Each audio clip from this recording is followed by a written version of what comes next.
안녕하십니까. NCS 직업 기초능력 기본 공략 특강. 이 시간에 이제 의사소통 능력에 대해서 같이 한번 공부해 보도록 하겠습니다.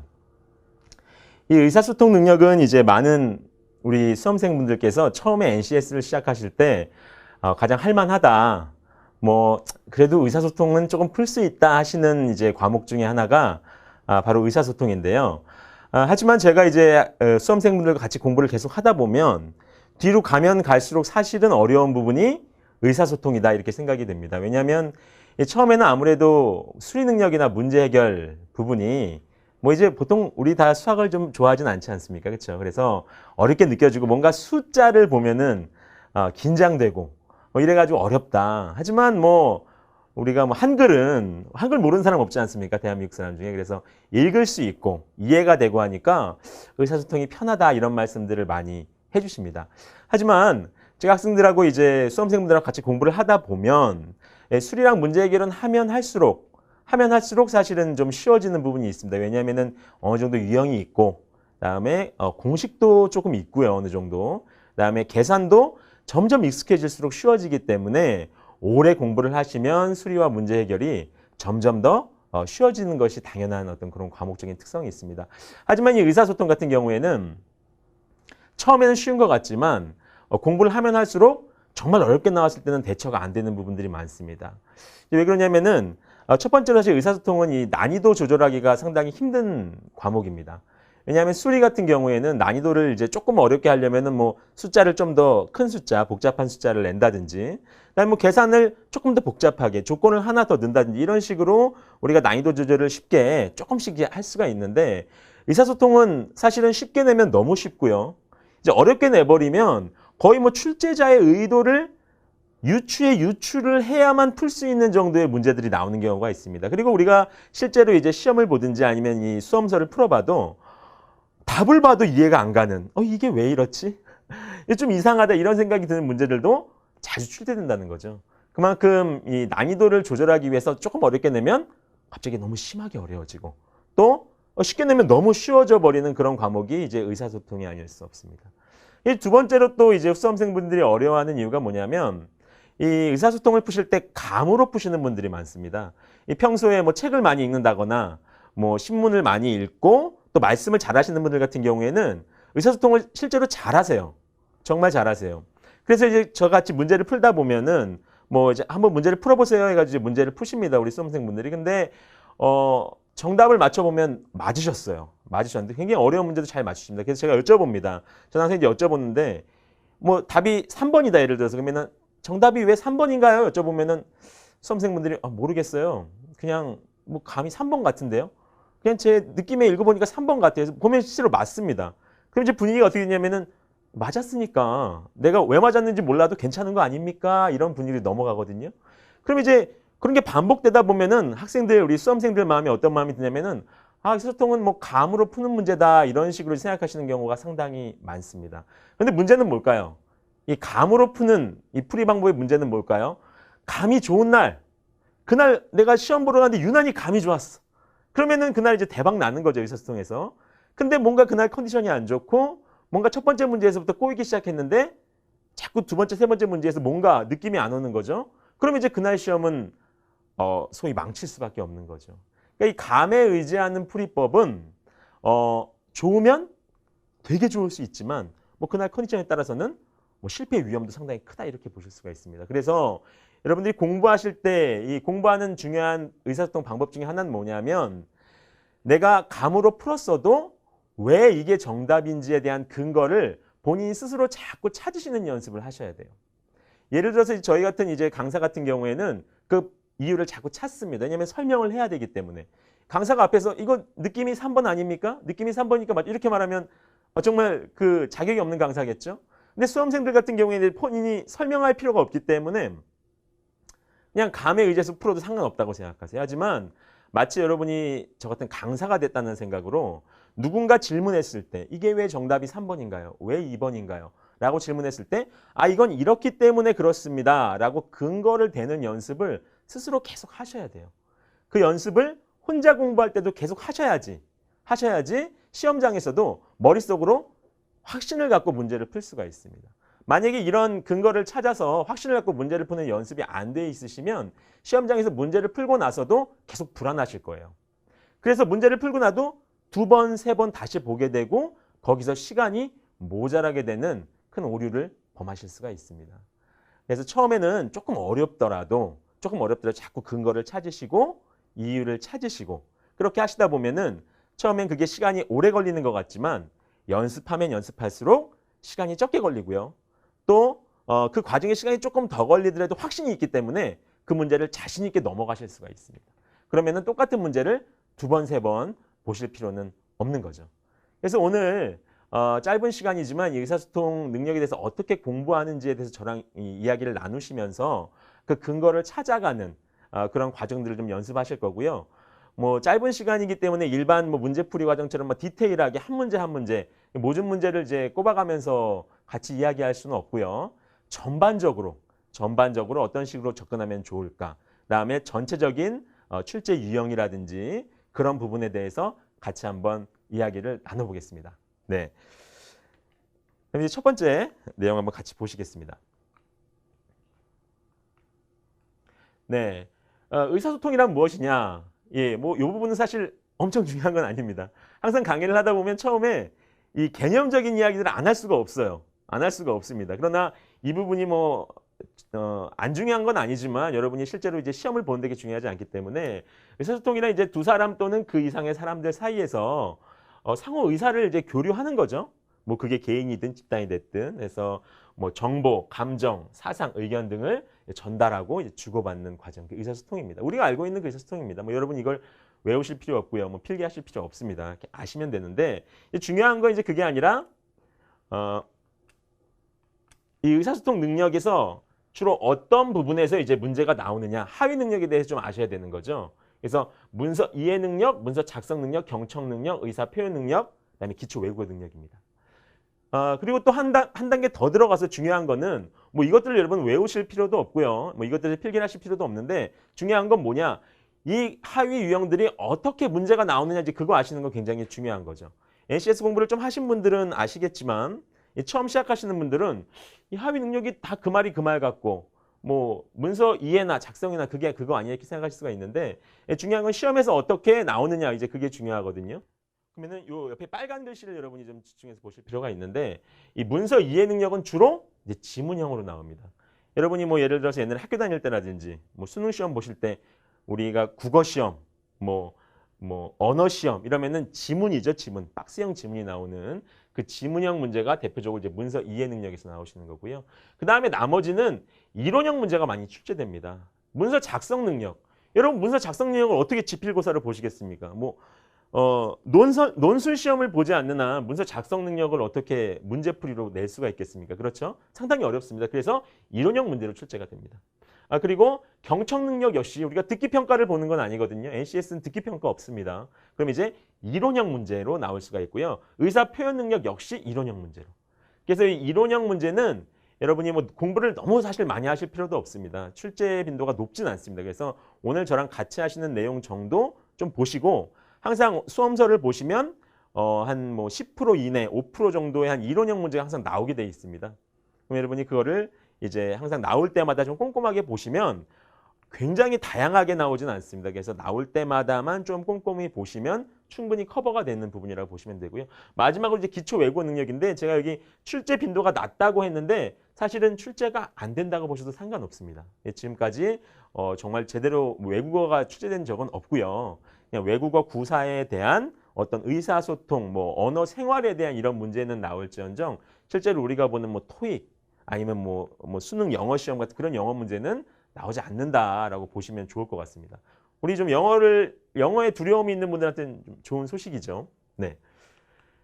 네, 그럼 일단 문서 작성 능력, 이론형 문제 먼저 보도록 하겠습니다. 일단 문서의 개념 하셔가지고 보시면 뭐 제안서, 보고서, 기획서, 편지, 메모, 공지사항 이런 식으로 다양한 이제 문서가 활용이 되고 있고요. 그러나 이제 일반 우리가 고등학교나 뭐 중학교 때 배운 내용과 다른 부분은 문학은 출제되지 않습니다. 네, 뭐 시, 소설, 수필 이런 것들은 출제되지 않고요. 뭐 가끔 문학 이론에 대한, 뭐 예술 이론에 대한 또는 철학에 대한 문제가 간혹 출제되지만 문학은 출제되지 않는다. 그래서 실용문 위주로 출제된다 이렇게 보시면 좋습니다. 예를 들어서 회사에서 많이 사용하는 실용문 여기 보시면 제안서라든지 뭐 보고서, 기획서 이런 것들, 그다음에 공지사항, 그다음에 규정, 규정 대표적으로 많이 출제되는 게 이제 규정이 있습니다. 규정집 같은 거. 근데 이제 이런 문서들에 대해서 어려운 점은 뭘까요? 내용이 되게 어렵다기보다는 생소한 거죠. 우리가 직장 생활을 해보신 분들한테는 너무나 당연한 문서들이지만 학교에서 공부만 하신 분들한테는 처음 보는 문서들의 어떤 특징들 때문에 약간 까다롭게 느껴지실 수 있다. 이렇게 보실 수 있습니다. 네, 중요한 거는 이 빨간 글씨. 네, 사실 이 개념보다 더 중요한 거는 주로 이론형 문제가 출제된다는 거. 주로. 그다음에 문서 작성법에 어긋나는 표현에 대한 문제들이 주로 출제됩니다. 그래서 여기에 가끔 이제 교정이라고 그러죠. 뭐 틀린 글씨 맞춤법이라든지 뭐 문서 부호 같은 게 잘못된 것들에 대한 문제가 나옵니다. 그다음에 여기에서 대표적인 이제 어휘 문제도 나올 수 있죠. 어휘 문제. 뭐 한자라든지 네, 한자라든지 그다음에 뭐 순우리말. 예, 순우리말. 네. 이런 문제들도 출제가 종종 되고 있습니다. 근데 상당히 어렵습니다. 저도 어렵습니다. 그래서 수험생분들이 질문을 많이 해요. 선생님, 어휘는 어떻게 공부를 할까요? 순우리말 어떻게 공부할까요? 한자 어떻게 공부할까요? 사실 이거를 단시간 안에 뭐 한 달 안에 이거를 뭐 내가 정복하겠다. 뭐 이건 상당히 어렵습니다. 우리가 이 어휘만 공부하는 사람들이 아니기 때문에 그래서 이미 이 준비가 되어 있는 분들은 참 좋지만 내가 어휘 쪽에 많이 약하다 그러시면은 나올 때마다 그런 어휘 문제가 나올 때마다 또 자주 출제되는 문제가 있습니다. 뭐 순우리말에서도 그렇고 뭐 사이시옷 문제라든지 뭐 한자어에서도 뭐 우리가 직장생활에서 많이 쓰는 한자 같은 많이 나오는 것들이 나올 때마다 체크를 하시고 반복되는 것들은 따로 정리해서 외워두시고 아마 이 정도 노력을 좀 기울이셔야 되지 않을까 싶고요. 이걸 위해서 따로 책을 준비해서 뭐 보고 외운다? 좀 뭐 효율적인 방법은 아닌 것 같다. 좀 그렇게 말씀을 드리고 싶습니다. 그리고 이제 이론형 문제로 나왔을 때 문서 종류에 따른 작성법에 대한 이론형 문제가 나옵니다. 그럼 이제 실제로 요거는 출제되었던 문제를 풀 수 있게끔 그 준비된 그 이론인데요. 이제 무슨 말씀이냐면은 이 공문서 작성법으로 맞지 않는 것은 실제로 이런 문제가 출제된 적이 있었습니다. 그래서 누가 언제 어디서 무엇을 어떻게가 드러나도록 써야 한다. 뭐 여러분이 이제 이런 이론 공부를 하실 때는 보시면서 만약에 내가 출제자라면 이 이론에서 문제를 어떻게 낼까 그런 생각을 하시면서 이제 이론을 공부하시면 좋은데요. 첫 번째 누가 언제 어디서 무엇을 어떻게 드러나도록 여기서 출제할 수 있는 포인트가 있을까요? 이걸 뭐 어떻게 바꿀까요? 우리가 출제라는 건 대부분 옳은 개념에서 오개념으로 바꾼다든지 그렇죠? 아니면은 뭐 부정에서 긍정으로 바꾼다 이런 식으로 이제 대비되는 표현으로 바꾸는데 바꿀 게 잘 없잖아요. 그렇죠? 여러분이 보셔도 첫 번째 거는 뭐 그냥 여기서 뭐 틀리고 맞게 할 수 있는 부분이 없습니다. 두 번째, 날짜는 연도와 월일을 반드시 언급해야 된다. 여기에서는 이제 실제로 출제가 된 적이 있습니다. 여기 반드시라는 표현이 들어갔기 때문에 원래 이 시험에서는 반드시라는 표현은 반드시라는 표현이 들어가면 대부분 틀린 보기인 경우가 많거든요. 근데 여기서 이제 이론 자체에서 반드시가 공문서의 특징이기 때문에 그렇습니다. 그래서 실제로 문제는 연도는 뭐 생략해도 된다 이런 식으로 문제가 나온 적이 있었습니다. 그래서 연도와 월일은 반드시 들어가야 된다.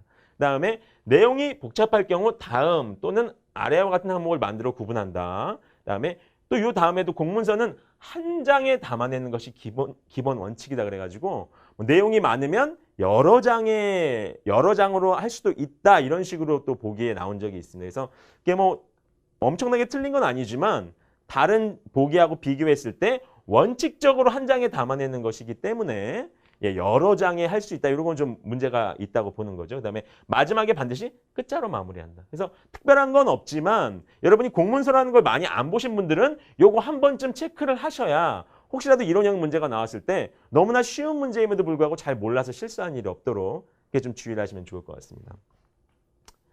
네, 두 번째 문서는 이제 설명서입니다. 설명서는 그래도 우리가 좀 친숙하죠. 뭐 제품, 뭐 핸드폰을 사면 안에 핸드폰 설명서가 있고 일반적으로 학교나 뭐 교재 같은 부분에서 설명서로 되어 있기 때문에 그래서 친숙한데요. 설명서는 상품이나 제품에 대해 설명하는 그림을 정확하게 뭐 당연한 거고요. 그다음에 간결하게 뭐 이런 것들 조금 치사한 문제일 수도 있지만 뭐 장황하게 최대한 자세하게 길게 설명한다. 뭐 이런 식으로 하면 좀 안 맞을 수도 있다는 거죠. 그렇죠? 그다음에 가급적 전문 용어를 삼간다. 여기서 출제를 한다면 설명은 제품에 대한 설명은 기술적으로 중요한 내용이기 때문에 전문 용어를 많이 사용한다. 전문 용어를 최대한 많이 이런 식으로 나오면 이제 틀린 보기를 만드실 수 있는 거죠. 여러분이 이런 식으로 이런 공부를 하시면서 그냥 이렇구나 하면 쓱 읽어나가면 여러분 머릿속에 남는 게 없어요. 내가 만약에 이 이론을 가지고 문제를 낸다면 난 어떻게 낼까? 이렇게 생각을 하시면서 보셔야지 하나하나가 한 번을 봐도 여러분 머릿속에 남으실 수가 있는 거거든요. 그다음에 복잡한 내용은 도표화한다. 도표는 가능하면 피한다. 이런 식으로 이제 보기에 나온 문제가 있는 거죠. 그다음에 가능하면 평서형으로. 그렇죠. 그다음에 동일한 문장보다는 다양하게 표현하는 것이 좋다. 네, 뭐 이거는 당연하겠죠. 일반적으로 우리가 글을 쓸 때 당연한 원칙이겠죠. 한번 짚고 넘어가시면 좋습니다. 그다음에 이제 기획서인데요. 기획서는 아까 공문서처럼 여러분 직장 생활을 하시지 않으면 아마 좀처럼 보기 힘든 그러한 문서가 될 수 있을 것 같습니다. 그래서 상대가 요구하는 것이 무엇인지 고려하여 작성한다.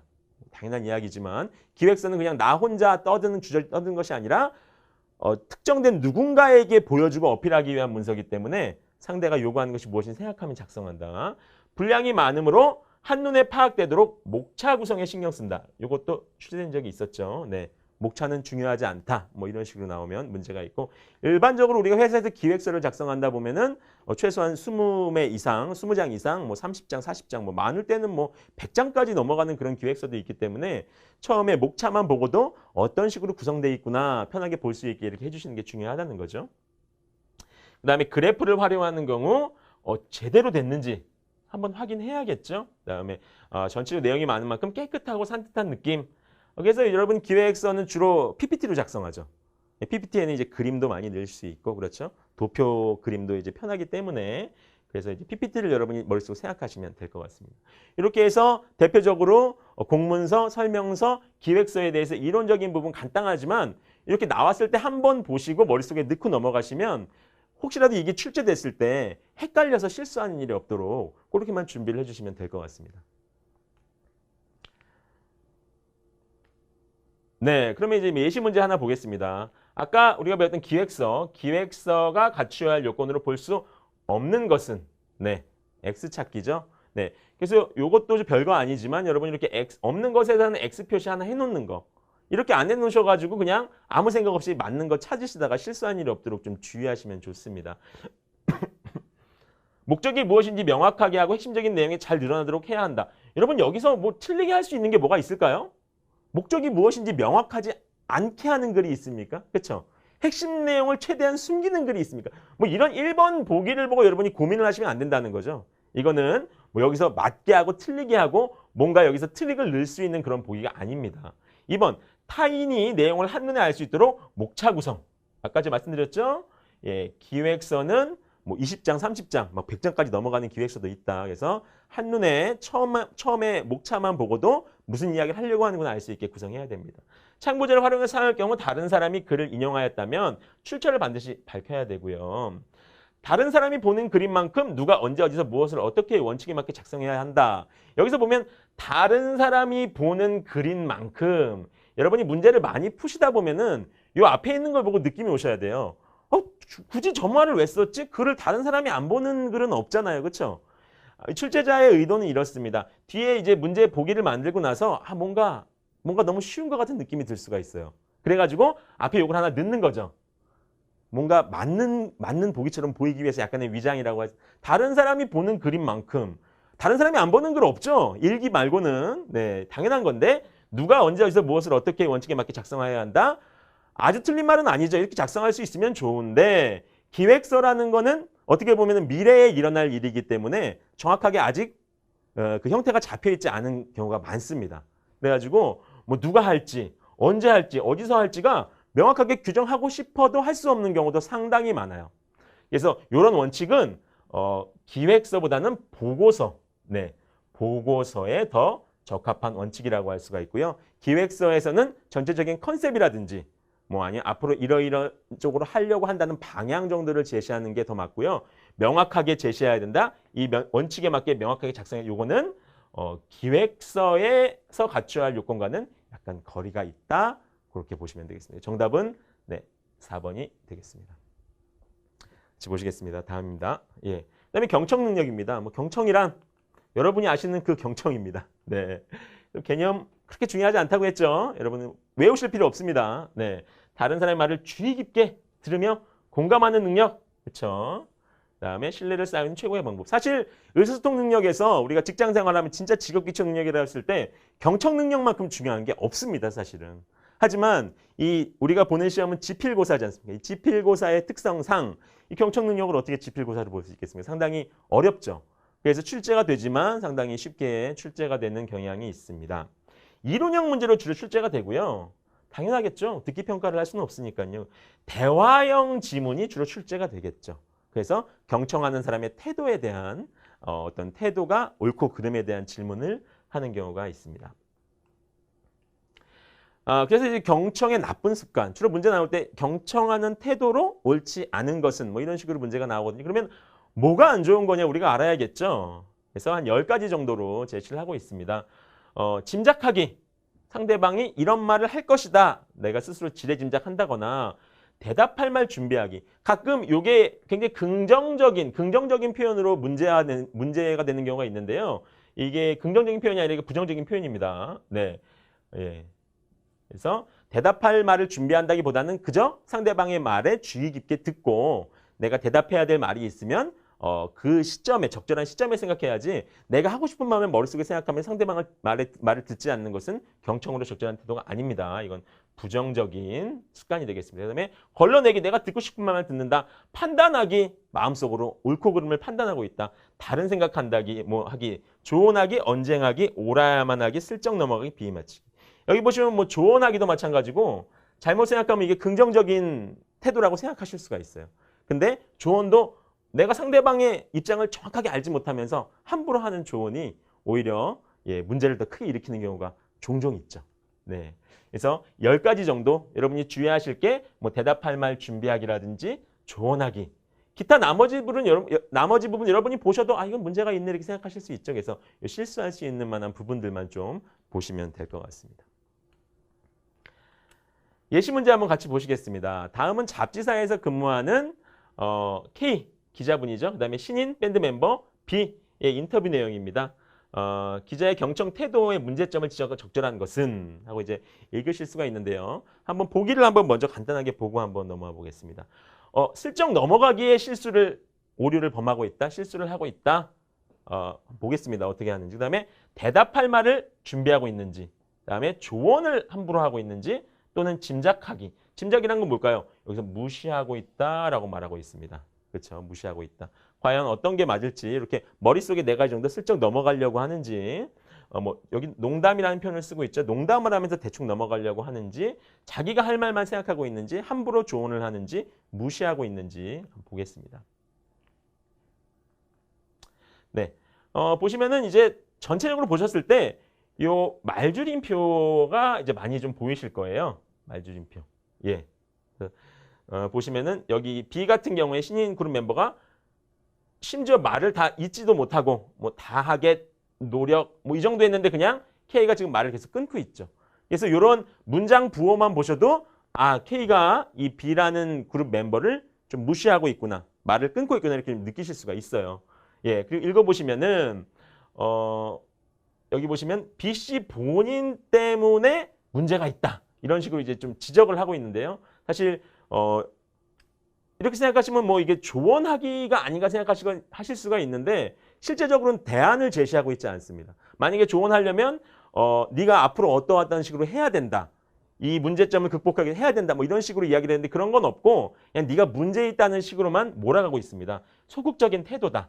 그렇죠? 그다음에 적극적으로 나서야 한다. 이런 식으로. 예. 그래서 보시면은 대답을 하려고 하는데 대답도 못하게 하고 네, 뭐 열심히 하고 계시겠지요 하면서 마음대로 이제 넘어가고 있죠. 그래서 이런 문장 부호라든지 그다음에 서로 대화를 여러분이 읽어보시면 네, 짐작하기다 이렇게 생각하실 수가 있습니다. 이 짐작하기라는 글씨만 가지고 이 개념만 가지고는 조금 모호하실 수가 있는데 뒤에 그래서 부연 성명을 달아놨죠. 무시하고 자신의 생각이 옳다는 것만 확인하고 있다. 생각할 수 있고요. 그러면 다른 것은 왜 틀렸는지 한번 보셔야죠. 농담은 전혀 안 했습니다. 그렇죠? 그다음에 자기가 할 말을 생각하느라고 듣지 않고 있다. 이거는 알 수가 없습니다. 사실 정확하게. 왜냐하면 우리 그 K라는 기자의 마음속까지 여기 나와 있지 않기 때문에. 네, 그다음에 조언은 제가 아까 말씀드렸던 것처럼 어떤 대안을 제시하고 있지 않기 때문에 조언도 아니다. 그럼 역시 짐작하기, 무시하고 있는 태도다. 이렇게 여러분이 보실 수가 있습니다. 이렇게 뭐 여러분이 느낌상으로 봤을 때 이거 4번이나 이렇게 하실 수 있지만 왜 그런지 여러분이 설명하실 수 있게끔 이런 연습을 하셔야 돼요. 혼자 공부를 하시더라도. 그래야지 확신을 가지고 이 문제를 풀고 여러분이 넘어가실 수가 있습니다. 네, 의사표현 능력을 한번 넘어가 보겠습니다. 뭐 의사표현이란 우리가 생각하는 그 자신의 생각을 표현하는 겁니다. 네, 그래서 뭐 음성 언어도 있고 그다음에 뭐 신체 언어도 있고 뭐 다 중요한 거죠. 상당히 중요하지만 아까 말씀드린 이거를 어떤 지필고사 형태로 출제한다는 게 어렵죠. 어렵습니다. 그래서 주로 이제 이론형 문제 그리고 언어 예절이나 고객 응대에 대한 그런 문제가 주로 많이 출제되고 있습니다. 네, 바로 예시 문제를 하나 보시죠. 보시면은 네, 요 의사 표현법 먼저 보고 예시 문제로 넘어가겠습니다. 죄송합니다. 예, 상황과 대상에 따른 의사 표현법 하시면 이제 이렇게 4가지 정도 상황을 제시하고 있는데요. 상대방의 잘못을 지적할 때는 어떻게 하는가, 어떻게 좋은가 보면 확실하게, 네, 너무 단순하죠. 확실하게 지적한다. 확실하게, 그러니까 정확하게, 애매모호하게 또는 그 사람이 뭐 인격적인 부분을 모독한다거나 그러면 안 되겠죠. 그냥 정말 문제가 되는 부분에 대해서만, 팩트에 대해서만 정확하게 지적을 해야겠죠. 근데 우리가 사실 이 지적을 하다가 논쟁이 벌어지기 시작하면 팩트에 대한 지적을 안 하고 뭐 상대방의 태도라든지 옛날에 있었던 일 막 이런 거 가지고 이야기를 하지 않습니까? 그런 건 옳지 않다는 거죠. 정확하게 그 문제가 되는 부분에 대해서만 간단 명료하게 이야기해 준다. 칭찬할 때 뭐 칭찬은 별다른 노력이 없습니다. 방법이 없고 칭찬은 많이 하시면 좋습니다. 예. 문제가 나올 수가 없겠죠. 문제가 될 수가 없겠죠. 그럼 이거는. 그다음에 부탁할 때는 먼저 사정을 듣는다. 괜찮습니까? 이런 식으로. 그렇죠. 뭐 이런 거 우리가 전화 같은 거 할 때 많이 활용하시죠? 뭐 근무 시간 중에 전화를 했으면 죄송한데 지금 통화 괜찮으십니까? 먼저 물어보고 이야기를 하는 게 올바른 예인 거죠. 예, 일상생활에서도 당연한 이야기입니다. 그다음에 기간, 비용, 순서 등을 명확하게 제시하면서 부탁을 해야지 상대방이 거절한다거나 또는 수락하기에 쉽겠죠. 대충 애매모호하게 부탁을 해놓고 나중에 어려운 조건들을 제시하면 서로 입장이 곤란해지겠죠. 네, 상대방이 요구를 거절할 때는 먼저 사과를 한다. 네, 이런 것들은 이제 출제 포인트가 될 수가 있겠죠. 거절하는 말을 이제 대화문을 넣으면서 사과를 하지 않고 막 이런지아예 거절한다든지. 네, 그런 것들은 올바른 의사표현 능력이 의사표현 능력의 그 표현 방법이 되지 않겠죠. 네, 또 명령할 때, 설득할 때가 있습니다. 명령할 때는 어떤 지문을 제시하면 좋을까요? 뭐 상사가 부하 직원에게, 그렇죠? 뭐 대화를 할 때, 뭐 일종의 명령이죠. 명령이 될 때, 그렇지만 그 명령을 어떻게 부드럽게 잘 하느냐, 어떻게 해라는 식으로 하인을 다루듯이 말하는 것보다는 해주는 것이 어떻겠습니까? 라는 식으로 부드럽게 표현하는 것이 당연히 좋겠죠. 예. 그다음에 설득할 때는 밀어붙이기식, 뭐 해, 무조건 해야 돼 이렇게 하기보다는 그렇죠. 이익을 공유하겠다. 나도 좋고 너도 좋고 윈윈이 되게 한번 해보자 하는 식으로 이야기를 해야지 당연히 상대방도 받아들일 수 있겠죠. 네, 그다음에 충고할 때, 질책할 때가 있습니다. 일단 충고는 마지막 방법이다. 무슨 말입니까? 가능하면 하지 않는 것이 좋다. 그렇게 하시면 좋을 것 같고요. 질책할 때는 여기 샌드위치 화법이라는 재미있는 이야기라고 있는데 칭찬을 하고요. 그다음에 질책을 하고 마지막에 격려를 하고 그래서 처음과 끝은 긍정적인 내용으로 중간에 질책을 하는 그러한 좀 기술들을 이용하실 수가 있습니다. 다 읽어보시면 아시겠지만 이론형 문제로밖에 출제될 수가 없겠죠. 주로 대화형 문제에서 출제가 되고 있습니다. 네, 그럼 실제로 예시 문제를 한번 같이 보시죠. 네, 홈쇼핑에서 근무하는 전화 상담원, 고생이 많은 분들입니다. 이분들이 얼마나 그 언어 예절, 그렇죠? 전화 예절 이런 것들 신경 얼마나 많이 쓰시겠어요. 일단 전화하는 분들이 기분이 나쁘죠. 기분 좋아서 고객센터에 전화하시는 분들은 없지 않습니까? 그래서 상대방의 기분을 어떻게 풀어드리느냐. 이분들은 정신적인 스트레스도 많고요. 이 관련된 공부도 많이 하시는데요. 한번 보겠습니다. 감사합니다. 상담원 제이입니다. 무엇을 도와드릴까요? 그러니까 고객 지난주에 산 코트를 교환하려고 합니다. 그렇죠? 고객님 죄송합니다만 왜 하필이면 이때 통신 상태가 좋지 않을까요? 네, 조금만 크게 말씀해 주시겠습니까? 통신 상태가 좋지 않아서 좀 슬프지만 이 말 자체는 잘못된 건 없는 거죠. 죄송하지만 사과도 드렸고요. 조금만 크게 말씀해 주시겠습니까? 하지만 고객은 이미 화가 나 있죠. 코트 산 거 교환한다고요? 여기서 이게 글로 나왔으니 만약에 이게 듣기 평가였다면 굉장히 화가 났겠죠. 코트 산 거 교환한다고요? 막 화를 냈겠죠. 그렇죠? 네. 그러니까 잠시만 기다리세요. 확인해 드리겠습니다 하면서 이제 날짜와 그 상품에 대해 확인합니다. 뭐 그래서 여기서 잠시만 기다리세요 하고 양해를 구했죠. 문제가 없습니다. 근데 고객은 여전히 화가 났습니다. 코트 산 거 그거밖에 없는데 뭘 자꾸 확인해요? 화가 났습니다. 그러니까 상담원이 고객님 물건을 교환하는데도 다 필요한 절차가 있으니 대답해 주시기 바랍니다.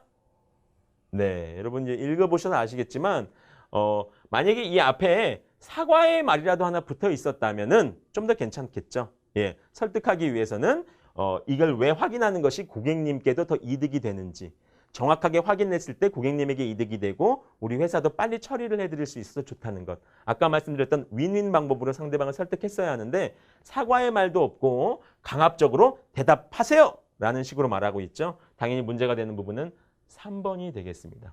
그렇죠? 4번, 이 꽃은 현재 검은색 지구가 남아있지 않습니다. 이건 뭐 사실을 정확하게 이야기한 거니까 문제가 되지 않겠죠. 네. 그래서 여러분이 이 3번이 이제 정답이라고 생각하셨더라도 제가 방금 말씀드린 것처럼 그럼 만약에 3번을 옳은 표현으로 바꾼다면 어떻게 하면 좋을까? 앞에 사과의 말을 넣는다. 그다음에 정확하게 확인했을 때 고객님께 어떠한 이득이 돌아간다는 부분을 조금 더 자세하고 친절하게 설명을 했다면 문제가 안 될 수도 있었겠죠. 네. 이런 식의 언어 예절 문제가 우리 의사 표현에서는 출제가 되고 있습니다. 네, 이제 문서 이해 능력으로 이제 넘어갈 건데요. 여기서부터 이제 지문형 문제라고 할 수 있거든요.